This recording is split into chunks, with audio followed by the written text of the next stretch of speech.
Hello there, hello, and welcome to SDVOE Presents Face to Face AV with Justin Kennington. That's me, your host, Justin Kennington. I'm joined today by a new friend, Paul Konikowski from Level 3 Audiovisual. He is their cybersecurity architect.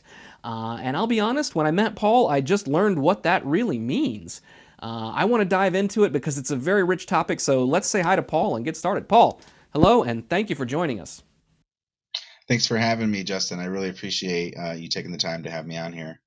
To talk about my role a little bit, it's a new role. It's a new role. It's a new role in an old industry. We all work in the audiovisual industry, where we're hanging projectors and projection screens back in the day, and we used to use conference call bridges and those sort of things. And it's evolved into Zoom rooms and Microsoft Teams rooms and much more cloud-based. And so our security concerns have gone up quite a bit as well. So I do work for an audiovisual integrator called Level 3 Audiovisual. We are very network centric and focused on software a lot also. But so I am in that way still, a lot like other AV integrator types out there. I have a CTSD and I've done a lot of corporate and higher ed and houses of worship, systems. Just like everyone else out there. But a few years ago, I switched into cybersecurity, pivoted into learning more about that. And Level 3 recognized that they need someone who prioritizes that. And so I want to clarify for the audience, because this is what caught my attention when we were chatting before, that your role is 100% cybersecurity sort of consulting is the word I would use, sort of internal consulting. For an AV integrator. Now at SDVOE, we've been saying, since we founded the alliance, and I've been saying since before that, right? Everyone in AV needs to get comfortable with networking. They need to adapt to this, or they're not going to be able to function in this world, in a few years. And yet, I was very happily surprised to learn that here is an AV integrator with in-house cybersecurity expertise. You're not just saying, here's a bunch of gear, dump it on the network, I hope your IT team knows what to do. You guys are building that expertise internally. So talk about that. What is your day-to-day role? How much of it is implementing cybersecurity? How much of it is advising either your internal teams or customer teams? How does that work? Well, before I came along, they already had a very strong network team. And so when it comes to network security, I'm going to say, they have folks that can do that internally and externally. So I don't actually focus. And a lot of people in AV think, oh, you just have to secure the network. So a lot of what I do is sort of everything but the network, which could involve patching vulnerable applications. It could involve patching vulnerable AV equipment with new firmware. It could involve more often just starting with policy. If you're trying to implement a cybersecurity program in your own company, and you have to start with the man in the mirror, I like to say, start with yourself and then with your company.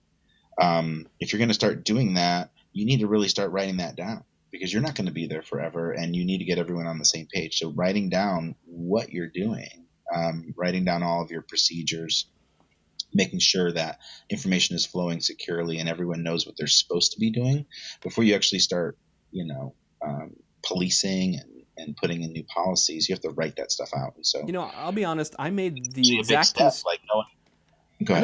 mistake that you just talked about, which is I just, in my mind, sort of conflated network security and cybersecurity. But these are, I guess if I think about it, the way I would think is that network security is a subset of cybersecurity, and there are other elements. Is that the right way to look at it? That's a great way to look at it. Yes, because a lot of people say that there's a sort of human factor to most breaches. 80% of breaches, there's a human factor. It doesn't really have anything to do with someone breaking in through your network. Mm-hmm. Most cyber incidents start with something like social engineering or a phishing email. Okay. And so that can't be stopped with network security. People being tricked has to be prevented by through education. Or just not allowing them to hurt themselves. Don't give them the scissors and let them run down the hall. So what kind of education? What kind of education is part of your program? Are you talking about purely internal training, or Do you work to Yeah, train your well, AV customers? How does it paint that picture? well, we start internally and look at what we're doing. First of all, I wanted to just kind of get a feel for what we're doing, and then I looked at everything. Just starting with the employee manual. What are we telling our employees is okay to do? Are we letting them know that taking pictures of the client rack and posting it on social media may put their clients at risk? Have we actually said that to them? hmm Have we told them what not to do yet? And looking at, what are they doing? So starting at that and really looking at, well, what are we doing? And starting with even my own department, getting things patched quicker, not letting patches slide, for a year or longer, getting them patched within 30 days. That's a hard thing to do, but, making sure everything was patched. But first I had to get a feel for what are we using? No one actually had a list of that. And so starting with that, and then, yes, working my way out through the company, teaching engineers to look at their drawings differently, to put on what I call a bad actor hat. And I actually encourage people to have, a physical hat Oh, please tell me you're getting your when they're bad doing actor hat. a peer review. Well, this is just a level 3 hat, but a peer review, I can put up my bad actor. I see it's a black hat. I note that. Right. So put on your bad actor hat when you do a peer review of your other engineers' drawings of someone else's things. Like, look at it like, oh, well, if I was a bad guy or a bad person, to be more then I wouldn't, a bad actor. What could I do to really wreck this thing? And how bad could it be? And sometimes it's not a big deal. It's just whatever. But sometimes, when you look at it through a different lens. So teaching that, and then also teaching our executives about the new spear phishing attempts. Our executives are big targets for what's called spear phishing, and teaching them what to look out for. Someone really going out of their way to trick them over the phone with emails and text, saying something like, "Hey, we'd like you to speak at this conference. We're going to cover all your expenses to Hawaii." Elaborate on spear phishing. I'm well familiar with phishing. I've got my own Sure. corporate IT department that keeps me overly trained in phishing. What is spear phishing? This is a great little 5-minute topic. Spear phishing is when it's more targeted. That's the spear comes in. It's also called whaling. Okay. It's called whaling so spear phishing implies it's going towards one person. Whaling means it's going after not a physically large person, but someone of a lot of value. Yeah. So someone within the company, like your accounting department, or IT director, something like that. If you're trying to trick them, that's a spear phishing or a whaling technique. And they're often pretty elaborate. It's not just a blanket, hey, click here for a free Amazon card. It's something very specific that says, hey, Trisha, I need you to go and buy this and get it out today. It's really urgent, and they send it from an actual account that they've already compromised, things like that. So they're oftentimes already spoofing an email. They're past that point, and now they're making it. And the other one I heard recently was, we would like you to work. Great. I say great because I find these things interesting. Doesn't mean they're good, but yeah. Maybe take your black hat off. You're confusing people. I have to find the things interesting, or we won't know how to stop them. Sure. Right. So a very interesting spear phishing thing I learned about was, hey, we would like you to speak at this conference.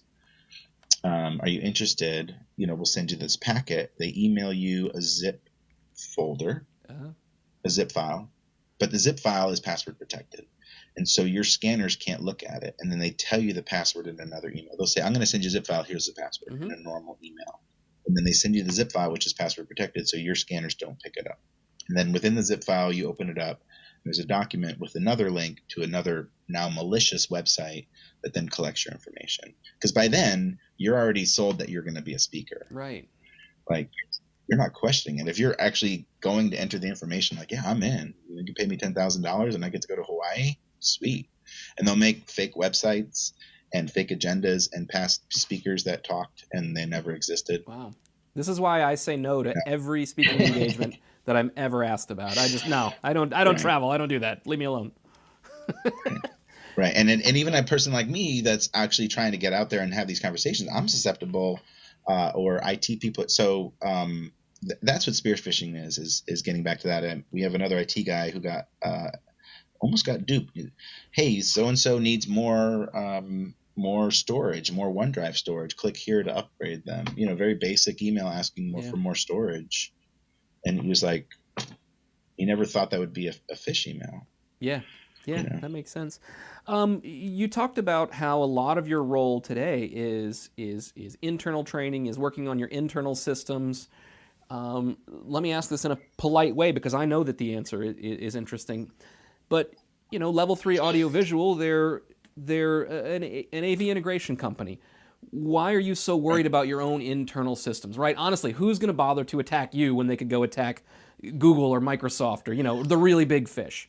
Why do you at Level 3 need to worry about it for Level 3? Well, we need to worry about it. Well, everyone should worry about it, but a lot of people don't care. My brother, for instance, has an attitude of, well, isn't our information already out there? Why bother? But we need to worry about it because we are now doing things like monitoring our clients' AV systems. Okay. And if we are monitoring our clients' AV systems remotely, that means we have a connection into their system, much like, a few years ago, the major retailer Target was hacked through an HVAC subcontractor. And let's just say, what an unfortunate company name for a cybersecurity attack discussion. Right. Right. So in that one, a very small company, much like the size of an AV company, someone was compromised and phished or something, socially engineered, and then they had access to the Target HVAC control network, which also happened to be somehow the same system as the point of sale devices. Uh-oh, network security people. And so we learned a lot from that. I say we, the collective community and the government actually really changed their tune after that when they realized, oh my goodness, all of these third-party contractors that have a backdoor key, 1, 2, 3, 4, admin, passwords. We need to clean all that up. So getting back to why are we doing it? Because we are the problem. We are the back door, and AV as an industry, I believe, I got into this a couple of years ago, the security thing, because, we can put out a patch. A patch is issued, right? A researcher catches a vulnerability. A patch is issued. Great. All set. This wireless presentation system that was vulnerable is no longer vulnerable. We're good, right? No, we're not good, because you and I know that most AV integrators aren't going to call up their client and say, hey, that thing I sold you last year, by the way, it's not as safe as we thought. And can I get over there and help you patch it for free? Yeah. So let's jump in on that topic. They'll do it. Go ahead. If they're doing it, being paid to do it, but even then they're sort of like, there's this attitude of, if it's not broke, don't fix it. AV integrators have an attitude of get it working. A lot of them come from music shows where if the amp, hey, I got my guitar working, we're good, or I got this working, we're good. You got today's show set up, right? You did some troubleshooting. Have you stopped to think about security today in your own system? No, you think about it. You're happy we're up and running, right? I wake up and say, oh, I wonder how I could break into that. Like it's a different mindset. And it's not like I'm a bad person. I just worry about it. It's a paranoia that I now treat as a superpower. He's right, by the way. Fans of SDVOE Live are familiar with the fact that I screw up the audio somehow, at least every other show. Paul and I very nearly ran into that for this program, but I'm going to push my luck and say I think we're good. But it's in us to do your point that. is that's what I've been thinking about. I run a party in my backyard. Not security. I run a party in my backyard. I barely get it working. You know what I mean? And of course, it's all analog. No one's going to hack my analog sound system, but I just get it working. I don't worry about taping something down until someone tells me I need to tape it down. Like we as an industry don't do that. So we have to change that, and we have to do it through policy, because people aren't going to do it on their own. They're not going to do it. So you have to start with policy, and then it's policing. Sadly, kind of be like a hall monitor a little bit in your own company, and say, hey, that thing you guys have been doing for 4 years, 14 years, we got to stop doing that. And it's very critical conversations to have. And then once we lock up our stuff better, then we can start having better conversations with our partners, our main clients are going to, all that's going to go better. Well, I'll refer our viewers to last week's interview with Stephen Haywood, who actually gave a really good speech about why you need to go tape your cables down. So you should do that. But now you also got to think about security. You mentioned something that jumped out at me. You talked about, AV integrators don't like to proactively go back and patch things if they're not getting paid for it. A way to spin that positively is to say, look, there's an opportunity here. Everybody wants to be in some kind of recurring revenue model. This is a way that you make some sort of support agreement, earn you some revenue, right? Make sure that security is a part of the long-term service and maintenance of that system that you're providing. It seems to me an obvious play. Right. You're going to need the expertise to and do it has to be. It's hard. You can't necessarily pitch it as a separate, because the clients expect it. If you can't go to your client and say, and for an extra $50, I'll make sure nobody hacks you. Right. Do you want to bring our expert in on this one or not? That sounds like it's sort of like, it's like this is protection money. It's like TurboTax. Like, would you like our expert? Would you like our expert on call for an extra $50? TurboTax. We got you. Oh, that's nice. No, I'm thinking it's like the mafia, right? We built you this house. For an extra $100, it shouldn't burn down. It'd be a real shame if something were to happen to it. Right. That's good. So I see what you mean. Include that up front. The clients are expecting it. Right. They're expecting it. It has to be built in, and it can't be something an add-on. And so that's why my role is built in to the company. Like, it's not something we add on or whatever. Now, if a client says, hey, we really like what you're doing there, Paul, can you come out to a job site, for a week? Yeah, we'll do that. That's probably going to be a proposal. You know what I mean? That's going to be me traveling. Sure. But otherwise, no, it's expected. And that's how we are looking at this at level 3 is this is table stakes now. You better have Python programmers. You better have people that know containers and virtual boxes. You better have folks that care about cybersecurity policy, because when your client says, hey, send over your cybersecurity policy, you don't want to be like, do we have one of those? Do we have one of those? You want to be like, here it is. Yeah. This is the one. This is what we send out. So it's getting there. It's a new role, but I know I got off on a little tangent. That's okay. You touched earlier on patching software, right? Every 2 weeks Zoom gets a new patch, and that might include important security things. I can imagine that there's all sorts of challenges in making sure those patches get rolled out, effectively and in a timely manner, and all that. But that's not where I want to go. I want to talk about, we still live in the AV world. And Zoom and Teams are a bigger and bigger part of what we do, but there are still tons of embedded devices that are more and more on the network. They're AV over IP encoders, they're microphone mixers, they're, heck, your speakers and microphones themselves might be plugged into the network. Yes. So how much of a living hell does that make your existence? Because those things don't get a new patch every 2 weeks. They do keep me up at night. Let's just say that I am kept up at night sometimes, worried about how bad it can be.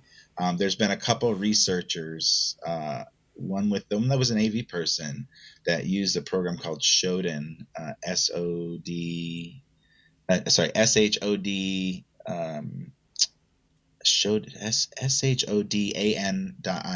It's a way to look for things like, public facing cameras, like a webcam or something online.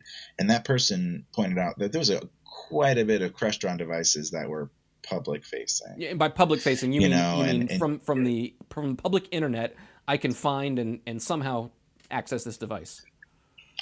I can reach some it of them and more communicate accessible.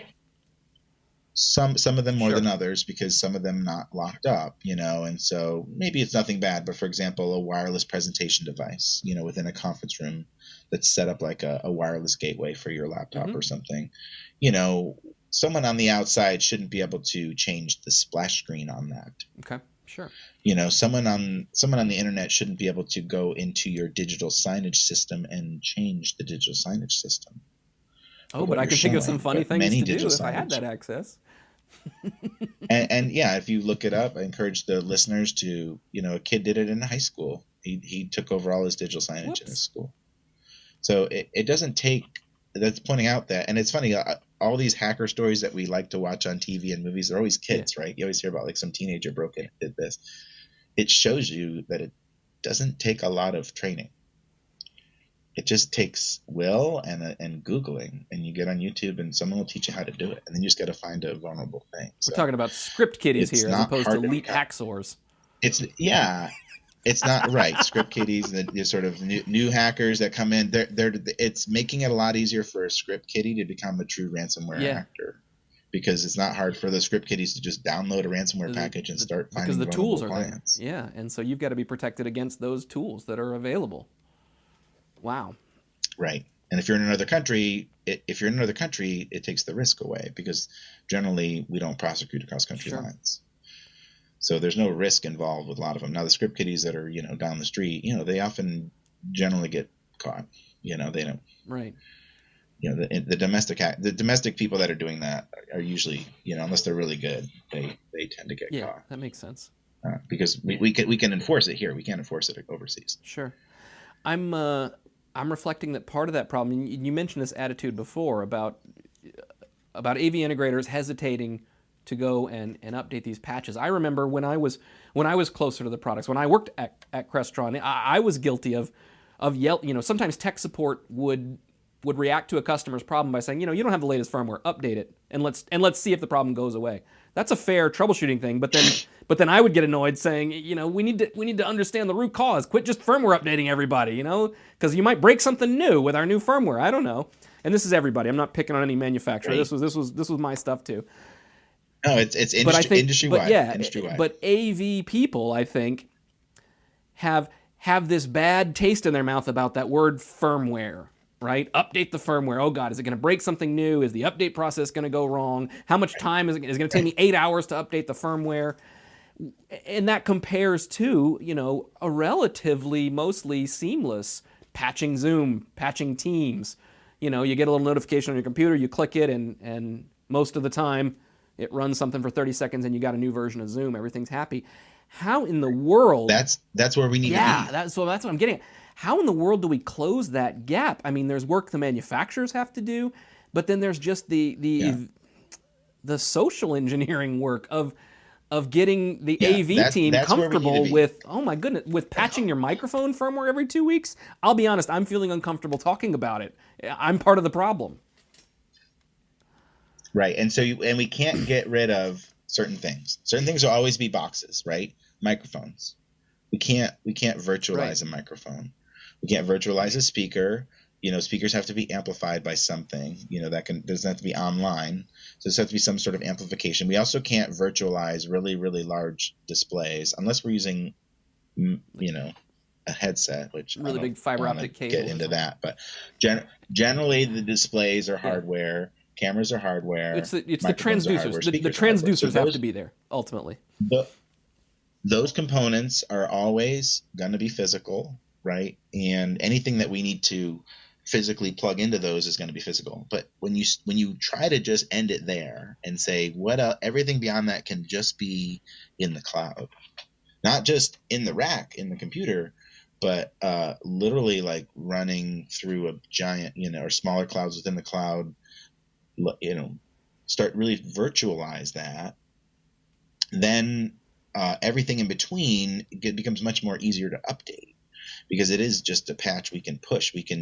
If I can build, for instance, there's a becoming very popular virtual controller out there by, a name you mentioned earlier. It comes on a box. They like to sell you a box That's how AV people think, oh, it's a box that replaces my old box. But no, now they're selling the Hmm. virtual version. They've realized that this can run somewhere else. And so but it still has to be set up. It still takes a lot of skill and AV skill, and there's a lot of ways to screw up that configuration. So just because they're selling you a virtual thing doesn't mean it's safe. So how do we configure it safely, right? How do we standardize that off a large enterprise? A lot of AV folks, they're like, what? I don't know how to do that. And so what we're looking at now is, well, maybe we get it to the phone level. How do we get it to the point like we set up our iPhones? How do we get it to the point where we set up I like to use I'm still a cable TV subscriber. I'm holding Wow. on to my cable TV. But when you get a cable TV now, they send you a setup package. You get the modem, you plug it in yourself, you turn it on, it walks you through the steps. It has a little starter thing. That's how we need to get there. And AV's still like, no, I got to do this Excel sheet and these magical CAD drawings, and I'm going to use Visio for this. It's all this proprietary.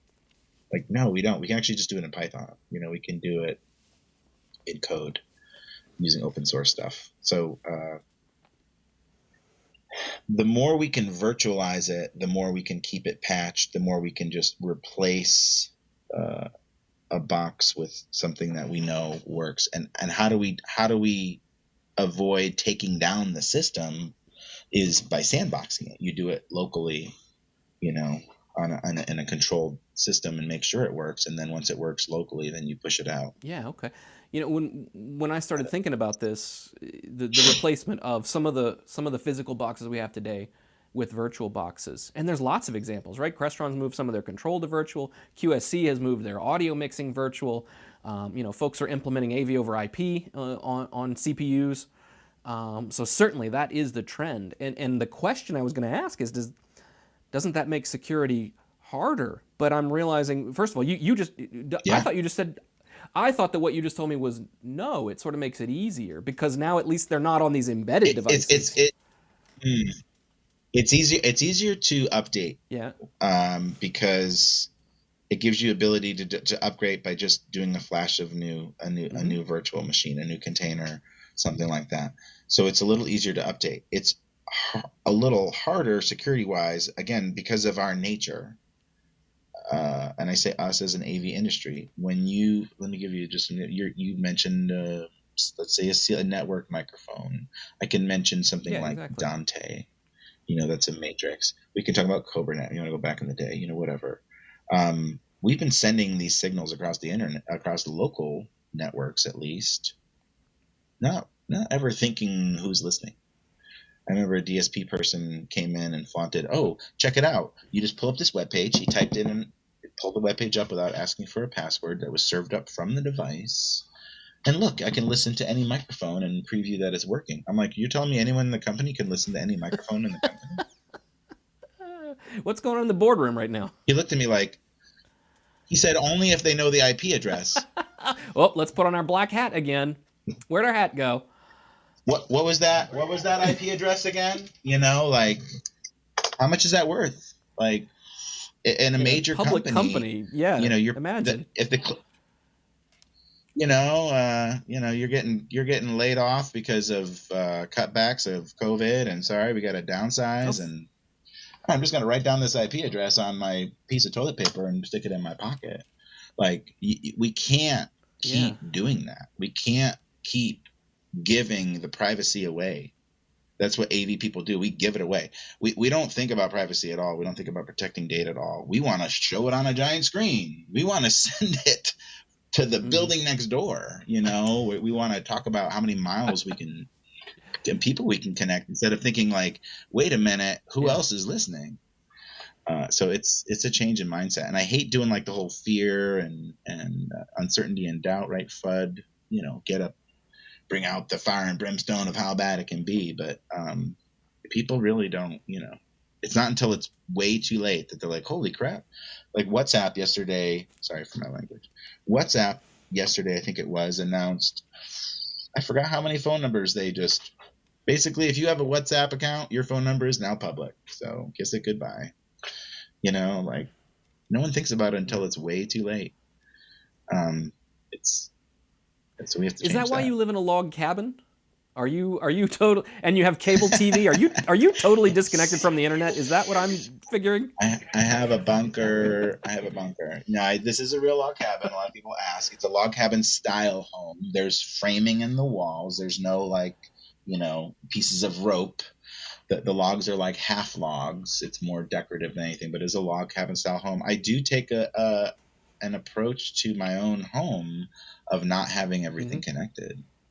If you look around, even just here, I'm on one computer right in front of me. This is my work computer. This is my Raspberry Pi over here, and over there is my Apple.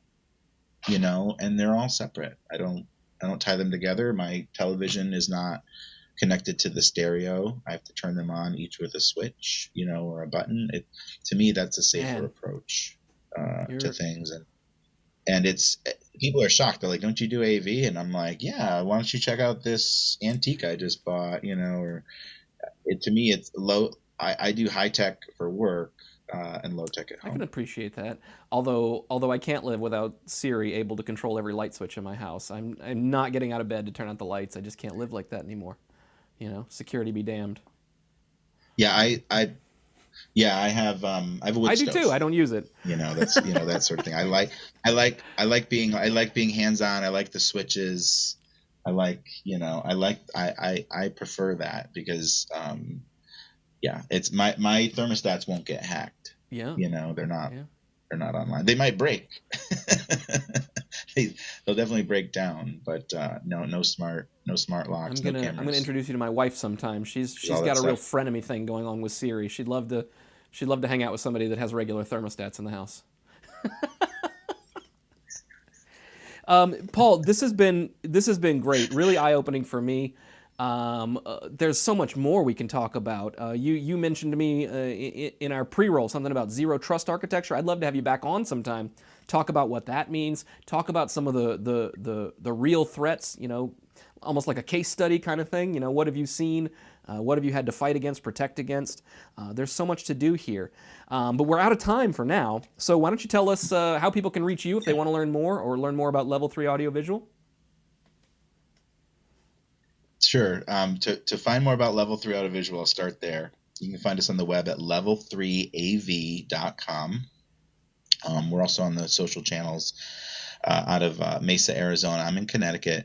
My social handle is PK Audiovisual. You can find me on the Twitter, or you can look for me on LinkedIn. That's always a good professional way to reach me. Paul Konikowski, or just search PK Audiovisual. You'll find me probably on LinkedIn.